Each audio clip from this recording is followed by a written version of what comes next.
मेरे प्यारे छात्रों, पिछली क्लास में जो गद्य था, कौन सा गद्य? बड़े घर की बेटी।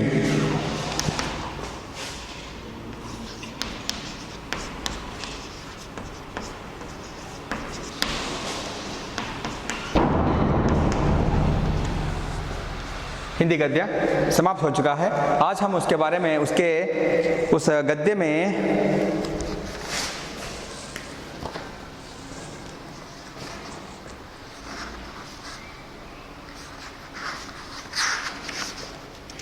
होने वाले प्रश्नोत्तर के बारे में आज हम विचार करेंगे।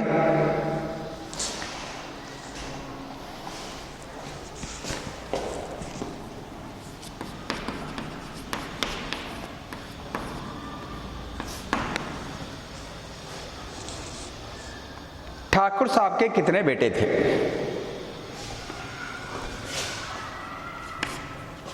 एक अंक का प्रश्न का उत्तर है, एक अंक वाले प्रश्नोत्तर।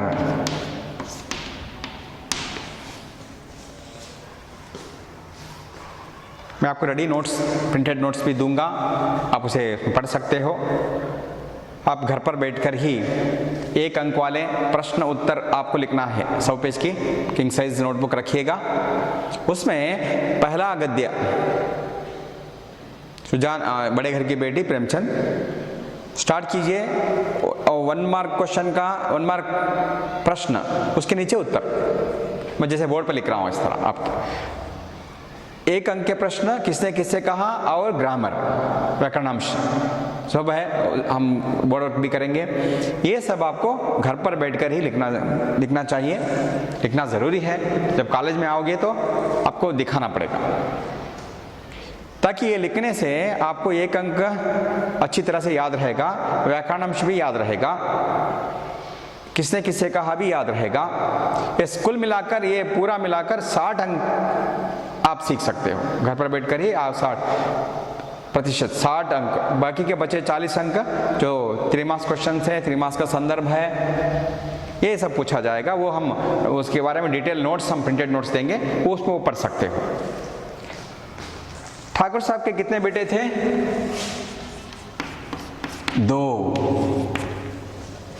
2 लिखने से आपको 1 मार्क्स मिल जाएगा। ठाकुर साहब के 2 बेटे थे, ऐसा भी लिख सकते हो। बैनी माधव सिंह अपनी आधी से अधिक संपत्ति किसे भेंट के रूप में दे चुके थे? वकीलों को।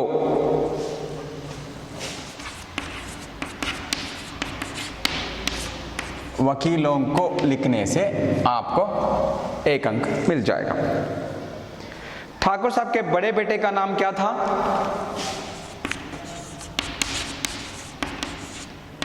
श्रीकंठ सिंह। चौथा, श्रीकंठ कब घर आया करते थे? आपको मालूम है, शनिवार को घर आया करते थे। आनंदी के पिता का नाम लिखिए।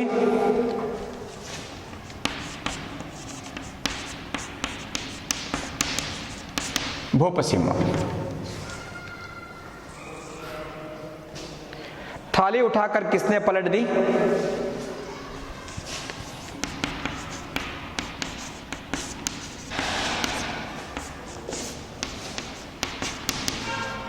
लाल बिहारी सिंह।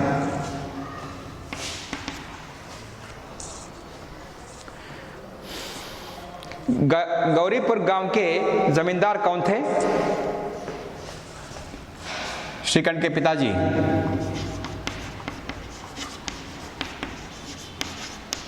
आप कंफ्यूज ना होना। श्रीकंठ के पिताजी बैनी माधव सिंह, आनंदी के पिता भूप सिंह। किसकी आंखें लाल हो गई थी?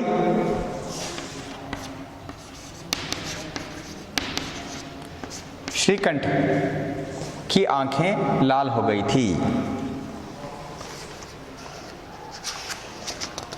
बिगड़ता हुआ काम कौन बना लेती हैं?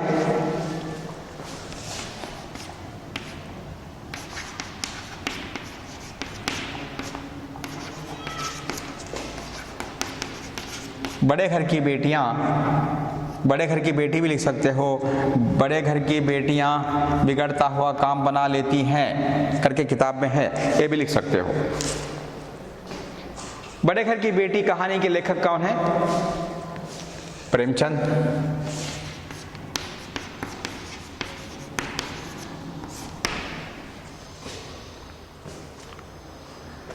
देखिए ये 1 अंक वाले प्रश्न के उत्तर हैं। इसके बाद 3 अंक वाले प्रश्न पूछे जाएंगे। एनुअल एग्जामिनेशन में 3 अंक वाले प्रश्न इस गद्य से ब्लूप्रिंट के हिसाब से नहीं पूछा जाएगा। तो हम आगे बढ़ते हैं। निम्नलिखित वाक्य किसने किससे कहे?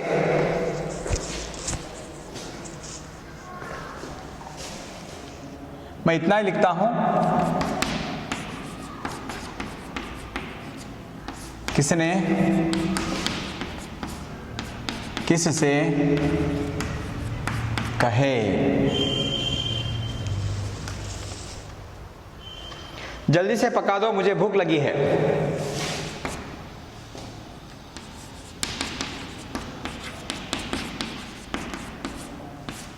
लाल बिहारी ने अपनी भाभी आनंदी से कहा।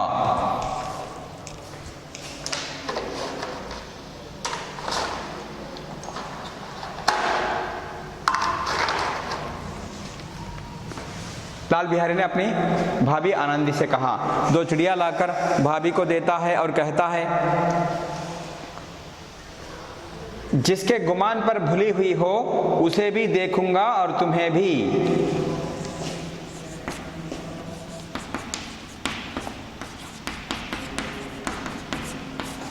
लाल बिहारी ने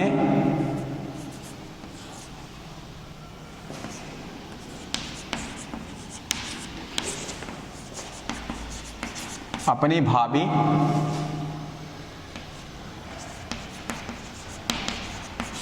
आनंदी से कहा। बुद्धिमान लोग मूर्खों की बात पर ध्यान नहीं देते।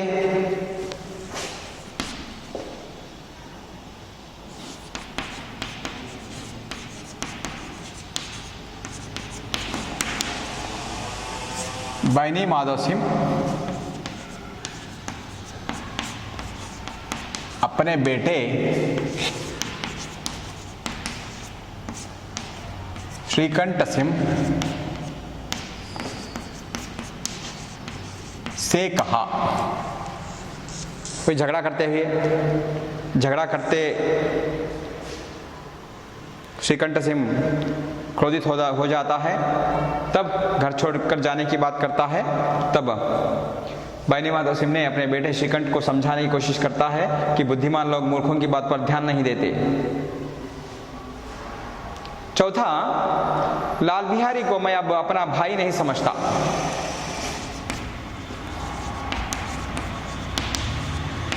श्रीकंठ सिंह ने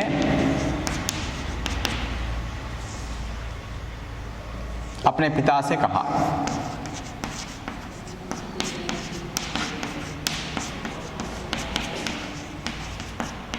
अपने पिता से कहा लिख सकते हो, बस अपने पिता बैनी माधव सिंह से कहा भी लिख सकते हो। अपने पिता से कहा लिख सकते हो, इतना इसके लिए भी 1 मार्क्स मिल सकता है, मिलेगा। अब मेरा मुंह नहीं देखना चाहते इसलिए अब मैं जाता हूं। 5वां,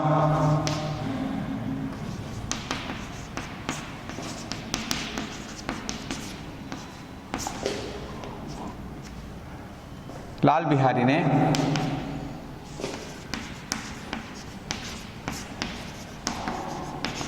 अपनी भाभी से कहा। लाल बिहारी ने अपनी भाभी से कहा, अपनी भाभी आनंदी से कहा भी लिख सकते हैं। भैया अब कभी मत कहना कि तुम्हारा मुंह ना देखूंगा।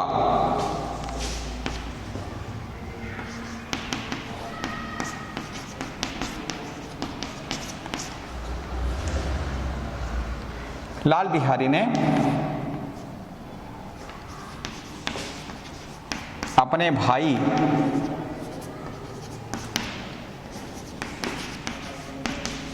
श्रीकंठ से कहा। अपना बड़ा भाई श्रीकंठ से कहा भी लिख सकते हो, अपने भाई श्रीकंठ सिंह से कहा भी लिख सकते हो, श्रीकंठ से कहा भी लिख सकते हो, मुझसे जो कुछ अपराध हुआ क्षमा करना।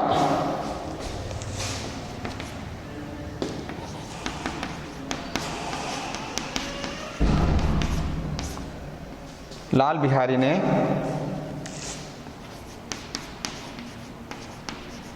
अपनी भाभी आनंदी से कहा। लाल बिहारी ने अपनी भाभी आनंदी से कहा। ये सब 1 मार्क क्वेश्चंस हैं। आप सिर्फ एक शब्द लिखने से भी आपको पूरा अंक मिलेगा। किसने किससे कहा में एक सेंटेंस लिखना ज़रूरी है। एक सेंटेंस लिखने से भी आपको पूरा अंक मिलेगा। इस वाक्य को बड़े घर की बेटी गद्य प्रेमचंद जी द्वारा लिखित गद्य से लिया गया है भी, ऐसा भी लिख सकते हो। पहले सब ऐसा लिखते थे, उसके लिए भी पूरा अंक एक ही मिलता है। अब सिर्फ एक सेंटेंस लिखने से भी आपको पूरा 1 अंक मिलेगा। इसके बाद सत्संदर्भ स्पष्टीकरण कीजिए। मैं प्रिंटेड नोट्स इसकी आपको मिलेगी। अभी परसों घी आया है, इतना जल्दी उठ गया। हम जस्ट इसके बारे में विचार करेंगे, डिस्कस करेंगे। इन पंक्तियों को बड़े घर की बेटी प्रेमचंद जी द्वारा लिखित गद्य से लिया गया है। इस पंक्ति को लाल बिहारी ने अपने भाभी से कहा। 2 चिड़िया लाकर भाभी को देता है, जल्दी पकाने के लिए कहता है। जो पाव भर घी था उसे आनंदी ने डालकर पका दिया। वो खाने बैठा तो दाल में घी नहीं छोड़ा था। तो लाल बिहारी ने उपरोक्त पंक्तियों को अपने भाभी से कहा। 3 अंक मिल जाएगा। स्त्री गालियां सह लेती है, मार भी सह लेती हैं, पर मायके की निंदा उनसे नहीं सही जाती। सेम जैसे मैंने पहले संदर्भ का शुरुआत जिस तरह मैंने किया था, उसी तरह हर संदर्भ का शुरुआत आपको करना है। लेखक उपरोक्त पंक्तियों को पाठकों से कहता है कि लाल बिहारी खाने बैठा है, दाल में घी नहीं छोड़ा है। जो पाव भर घी था उसने जो चिड़िया में डालकर बना दिया था आनंदी ने। दोनों में झगड़ा शुरू हो जाता है। तब लाल बिहारी आनंदी के मायके के बारे में कुछ अनाप शनाप कहता है। तब इन पंक्तियों को लेखक पाठकों से कहते हैं। लेखक इन पंक्ति को कहते हैं, इसे लिख सकते हो। पर तुमने आजकल घर में यह क्या उपद्रव मचा रखा है। इस संदर्भ की शुरुआत पहले मैंने बताई थी, उसी तरह करो। श्रीकंठ शनिवार को घर आया करता था, आया खा पी कर अपने पत्नी के पास जाकर उपरोक्त पंक्तियों को पत्नी आनंदी से कहता है। क्यों कहा, किस लिए कहा, आप जानते हो, लिख सकते हो। पिछले झगड़े के बारे में लाल बिहारी अपने भाई से कह दिया था, भाभी को मुंह संभल कर बात करने के लिए कहो, नहीं तो अनर्थ हो जाएगा। ये बात सुनकर आया है और अपनी पत्नी से उपरोक्त पंक्तियों को कहता है। चौथा, उससे जो कुछ भूल हुई उसे तुम बड़े होकर क्षमा करो। शुरुआत, संदर्भ की शुरुआत किस तरह करनी है आप उसी तरह करो। उपरोक्त पंक्तियों को बैनी माधव सिंह अपने बेटे श्रीकंठ से कहते हैं। श्रीकंठ और लाल बिहारी आनंदी के साथ जो झगड़े को लेकर श्रीकंठ घर छोड़कर जाने को तैयार हो जाता है, या लाल बिहारी को घर छोड़कर जाने के लिए कहता है, इस संदर्भ में पिताजी अपने बड़े बेटे श्रीकंठ को समझाते हुए प्रोक्त पंक्तियों को कहते हैं। पांचवा, बड़े घर की बेटियां ऐसी ही होती हैं, बिगड़ता हुआ काम बना लेती हैं। बड़े घर की बेटियां ऐसी होती हैं, बिगड़ता हुआ काम बना लेती हैं। इस संदर्भ की शुरुआत जैसे मैंने आपको बताई है उसी तरह करो। इन पंक्तियों को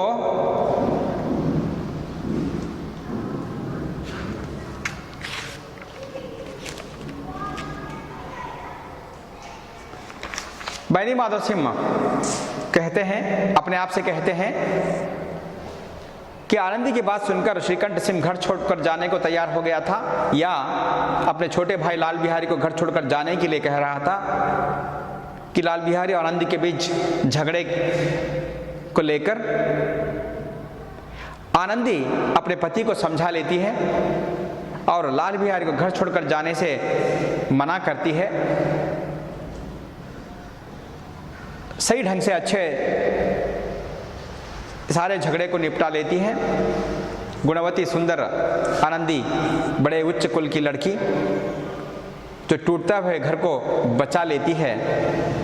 ये जो भाई आपस में लड़ रहे थे, आपस में गले लग रहे हैं, दोनों मिलकर गले मिल रहे थे, तो ये देखकर ये उपरोक्त पंक्ति बैनी माधव सिंह कहते हैं, बड़े घर की बेटियां ऐसी होती हैं, बिगड़ता हुआ काम बना लेती हैं।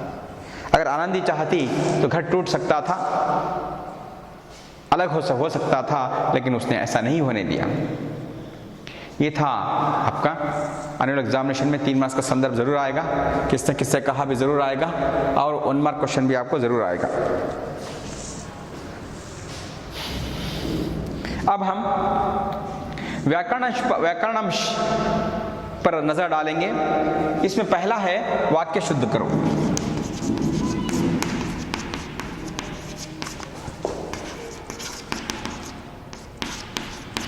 वाक्य शुद्ध कीजिए। 4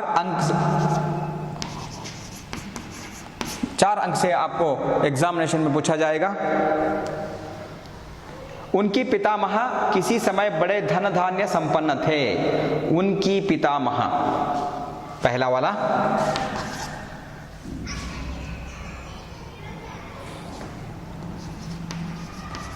उनकी पितामह नहीं, उनके पितामह। उनकी जगह उनके डालना है। यहां पर उनकी पितामह किसी समय बड़े धन धान्य संपन्न थे। उनकी नहीं, उनके पितामह। व्याकरणांश को ठीक करना है आपको। उनकी, उनके 1 अंक मिल जाएगा।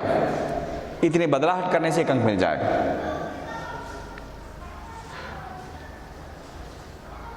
स्वयं उनका पत्नी को ही इस विषय में उनसे विरोध थी। स्वयं उनका पत्नी को ही इस विषय में उनसे विरोध थी, नहीं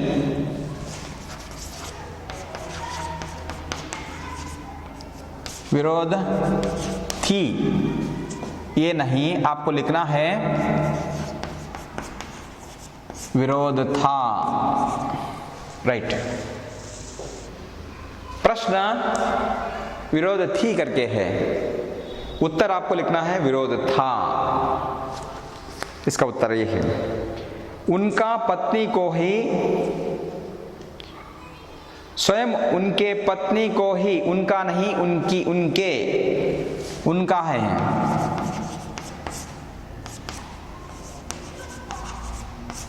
उनके।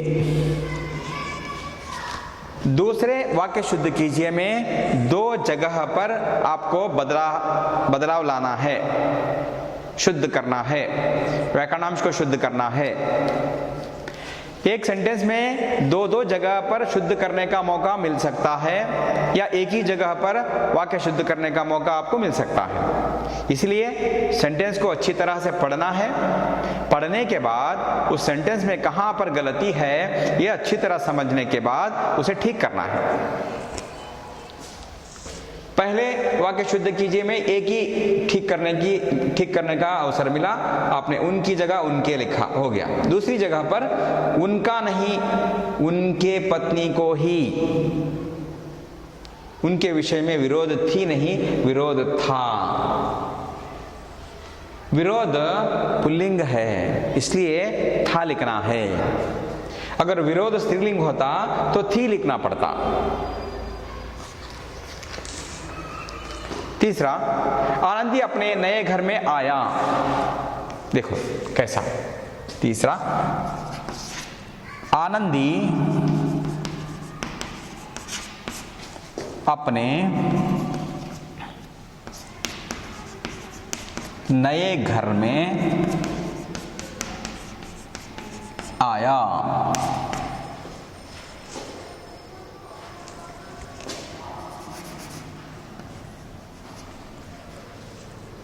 आनंदी स्त्रीलिंग है, अपने नए घर में आया नहीं आई।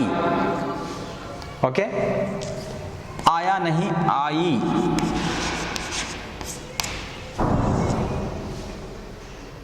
क्योंकि आनंद स्त्रीलिंग है, वो आती है, आया आता नहीं, इसलिए आया की जगह आई।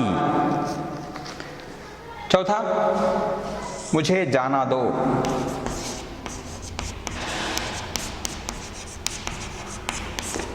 मुझे जाना दो, जाना दो नहीं, जाने दो। मुझे जाने दो करके बदलना है। इस तरह बदलने से आपको 1 अंक मिलेगा। यह था वाक्य शुद्ध कीजिए का तरीका। ओके, इसके बाद हम अब रिक्त स्थान की पूर्ति के लिए देखते हैं। रिक्त स्थान की पूर्ति, कोष्टक में दिए गए उचित शब्दों से रिक्त स्थान भरिए। इस तरह एग्जामिनेशन में आएगा, मतलब ब्रैकेट में उत्तर दिए रहते हैं। इस तरह ब्रैकेट में ऐसी, शनिवार,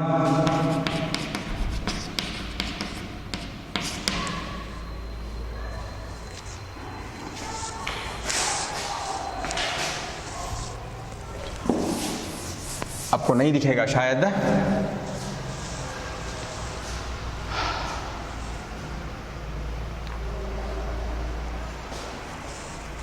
ये पर लिखता हूं, ऐसी, शनिवार, संतान, गौरीपुर,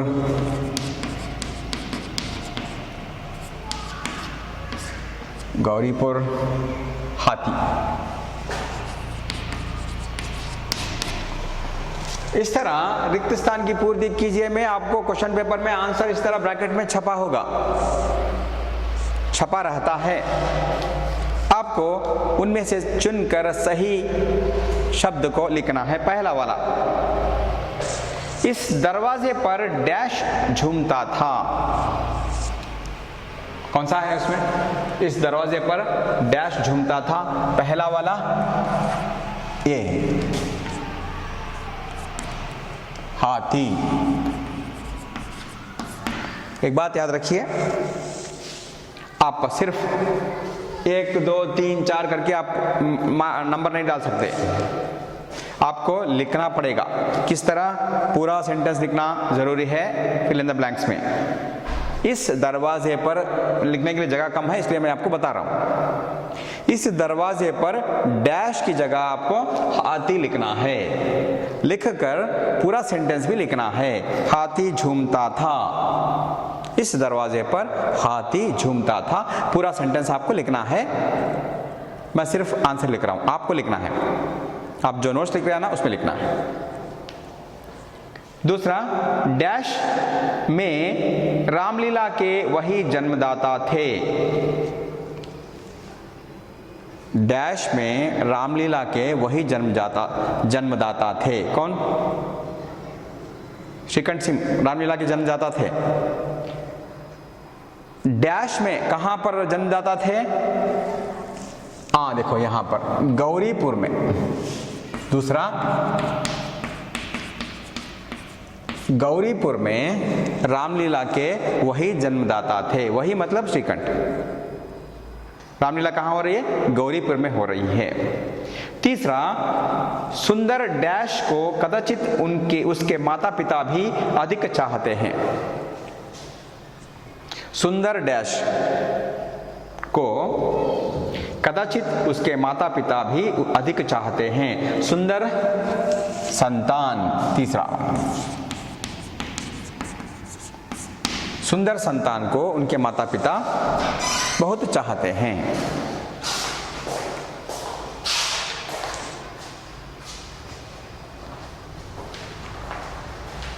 चौथा, श्रीकंठ सिंह डैश को घर आया करते थे। चौथा, कौन सा कब आया करते थे? शनिवार को आया करते थे। चौथा यहां पर लिखता हूं, शनिवार को घर आया करते थे। चौथा फिल इन द ब्लैंक्स था, रिक्त स्थान भरिए में बड़े घर की। चौथा, श्रीकंठ सिंह कब घर आया करते थे? शनिवार को आया करते थे। पांचवा है, बड़े घर की बेटियां डैश ही होती हैं। अब बचा क्या है उसमें? ऐसी। वही बचा है, वही ऐसी होती हैं। बड़े घर की बेटियां ऐसी ही होती हैं। अन्य लिंग रूप लिखिए।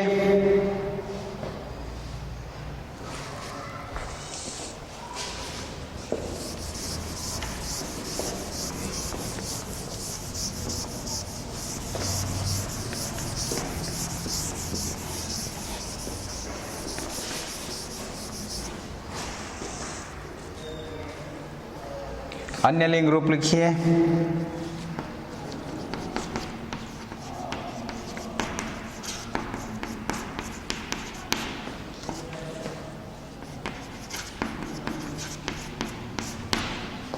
दो अंक वाले प्रश्न पूछे जाएंगे, 2 शब्द पूछे जाएंगे। आपको एनुअल एग्जामिनेशन में उत्तर लिखना पड़ेगा। अन्य लिंग तो एक वचन है तो बहुवचन, माफ कीजिए, स्त्रीलिंग है तो पुल्लिंग लिखना है, पुल्लिंग है तो स्त्रीलिंग लिखना है। इसे अन्य लिंग रूप कहते हैं। पहला है ठाकुर। आपको लिखना है ठाकुराइन। पुल्लिंग है, स्त्रीलिंग में बदलना है। पति। दूसरा, पत्नी। ओके। बेटा,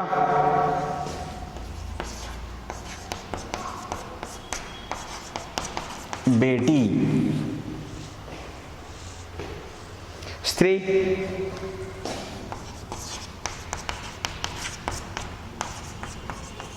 पुरुष। बुद्धिमान,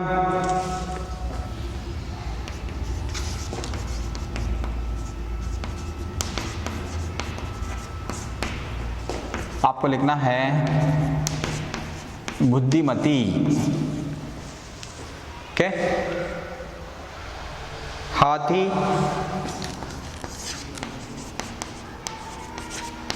हाथिनी, हाथिनी। भाई,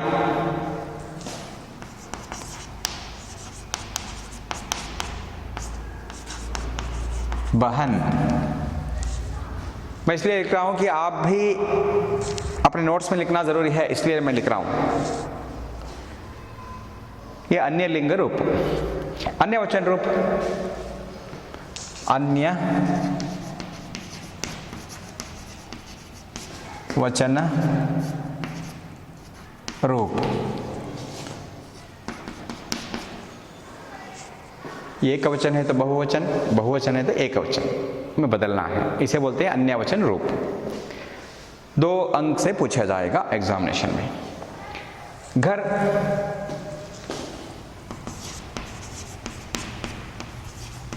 घर ही लिखना, घर का अन्य वचन रूप नहीं है। बेटी,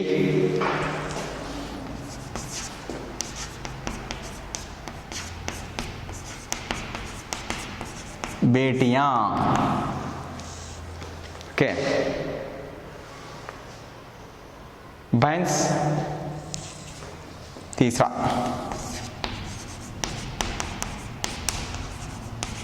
भैंसें। डॉट लिखना, डॉट नहीं डाला तो 1 अंक जाएगा। डॉट का महत्व। भैंसें। स्त्री,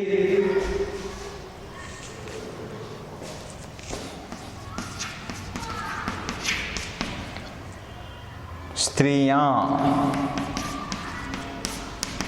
डॉट डालना जरूरी है, डॉट नहीं डाला तो मार्क्स नहीं मिलेगा।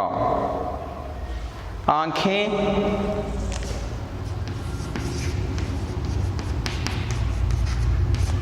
आंखें बहुवचन में है, हमें एक वचन में बदलना है। एक वचन रूप है आंख के, आंखें दोनों, आंख एक वचन। थाली आखिरी, थालियां, थालियां। ओके, ये था आपका बड़े घर की बेटी गद्य का पूरा व्याकरणांश। 1 अंक वाले प्रश्न के उत्तर, किसने किससे कहा के उत्तर, व्याकरणांश पूरा। मैंने वाक्य शुद्ध कीजिए से लेकर रिक्त स्थान की भर्ती, अन्य लिंग रूप, एक अन्य वचन रूप, इतना आपको फर्स्ट पहला गद्य में पूरा डिटेल मैंने आपको तक समझाने की कोशिश मैंने की है।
हमारे पास अभी भी 5 मिनट समय है, इसलिए मैं युवाओं से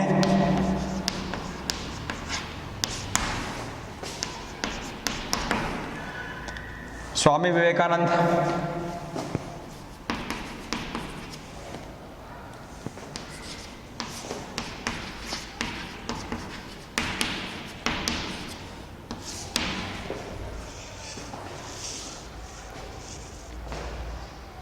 का परिचय करवाना चाहता हूं, लेखक का परिचय। हम अगली कक्षा में, अगली क्लास में हम इसके बारे में, गद्य के बारे में अधिक जानकारी हासिल करेंगे। सिर्फ आज हम अब समय है, इसलिए हम इनके स्वामी विवेकानंद जी का परिचय हम करवा लेंगे।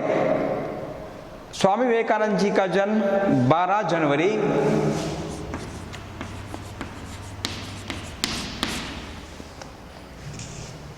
1863 में हुआ, कलकत्ता में हुआ।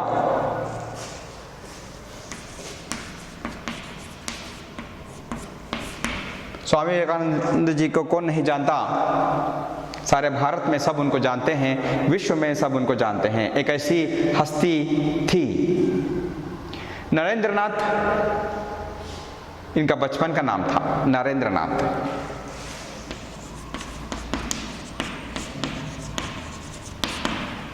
इनका बचपन का नाम था नरेंद्रनाथ। जब इनका जन्म हुआ तो उनके माता पिता इनको नरेंद्र नाम से पुकारते थे।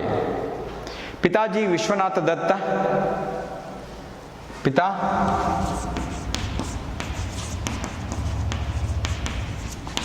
विश्वनाथा दत्ता, माता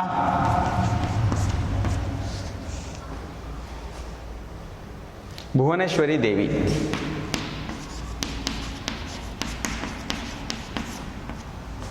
भुवनेश्वरी देवी।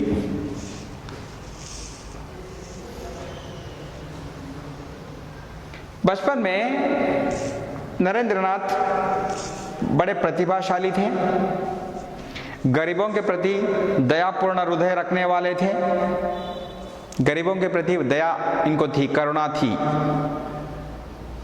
उनको देखकर बड़ा दुख होता था इनको कि कितने गरीब हैं, कितने लाचार हैं।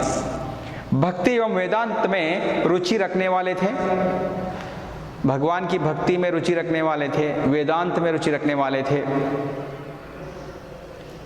धर्म की किताबों पर इनकी बहुत बड़ी रुचि थी। श्री रामकृष्ण परमहंस इनके गुरु थे।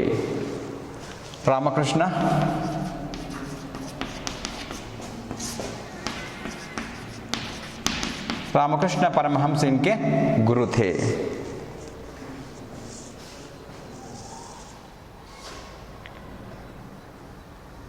स्वामी विवेकानंद अच्छे वक्ता थे, सभी धर्मों के अध्येता भी थे।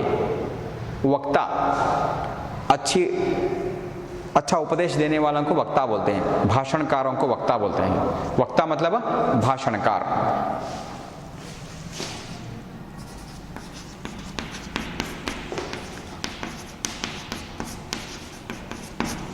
वक्ता मतलब भाषणकार थे। सभी धर्मों के अध्येता थे। अध्येता अध्ययन कर चुके थे, सभी धर्मों के बारे में जानते थे, सभी धर्म के किताबों के बारे में जानते थे, धर्म ग्रंथों के बारे में जानते थे। सितंबर 1893 में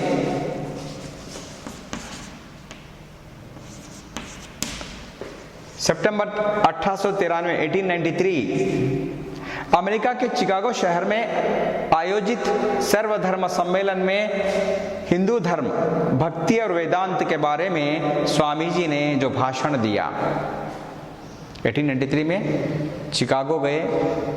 सारी दुनिया के धर्म प्रवक्ता आए थे, धर्म के अधिकारी आए थे वहाँ पर।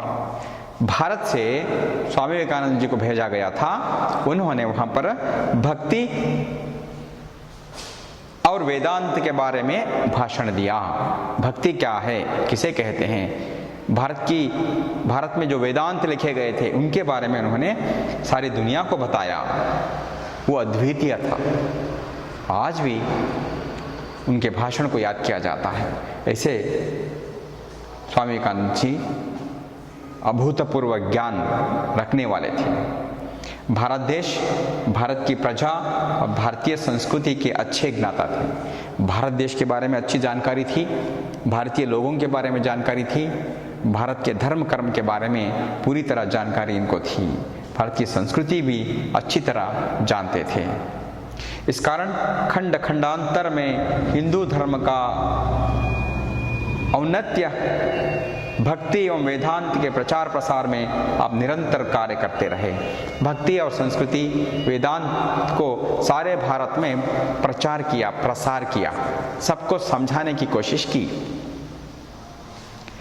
आपकी मृत्यु 4 जुलाई 1902 को हुई।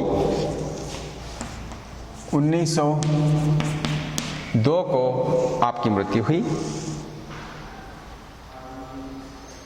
कर्मयोग, भगवान कृष्ण और भगवत गीता, मरणोत्तर जीवन, मेरे गुरुदेव आदि आपकी प्रसिद्ध रचनाएं हैं। इन्होंने बहुत कुछ लिखा है, इनकी रचनाएं भी हैं। युवाओं से में स्वामी विवेकानंद जी ने नवयुवकों का मार्गदर्शन किया है। भारत की युवा पीढ़ी यानी आप लोग युवा पीढ़ी हैं। आप लोगों से स्वामी विवेकानंद जी अपने गद्य द्वारा एक संदेश देना चाहते हैं। क्या संदेश है, हम अगली कक्षा में तो गद्य शुरू करेंगे तो आपको जानकारी मिलेगी। या एक पद्य करेंगे। हमने एक गद्य खत्म किया है, अब समय बचा था इसलिए मैंने स्वामी विवेकानंद जी के बारे में उनका लेखक का परिचय दिया। आप परिचय को अच्छी तरह याद रखिए। अगली कक्षा में हम एक पद्य, पूरा पद्य हम करेंगे। पद्य करने के बाद फिर हम इस गद्य पर लौट आएंगे। आपका बहुत बहुत धन्यवाद। मैं समझता हूँ कि आपको अच्छी तरह से मेरी क्लास समझ में आई होगी, समझ में आई है ऐसा समझता हूँ, आशा करता हूँ। और भी आप ध्यान से क्लास को सुनिए, समझिए, नोट्स लिखिए। शिक्षण निरंतर है, आप पढ़ते रहिए। अपने आप को टूटने मत देना, आत्मविश्वास ना खोना, कॉन्फिडेंस कभी नहीं छोड़ना चाहिए। कुछ भी हो, देश में होता है, प्रकृति है, होता रहता है, भगवान की मर्जी है, होने दो। जो भी हमें अच्छे रास्ते पे चलना है, अच्छे काम करते रहना है, हमारे साथ अच्छा होगा, अच्छों के साथ अच्छा ही होता है। ये बात कहते हुए मैं आज की क्लास यहाँ पर समाप्त करता हूँ। आप सबका बहुत बहुत धन्यवाद।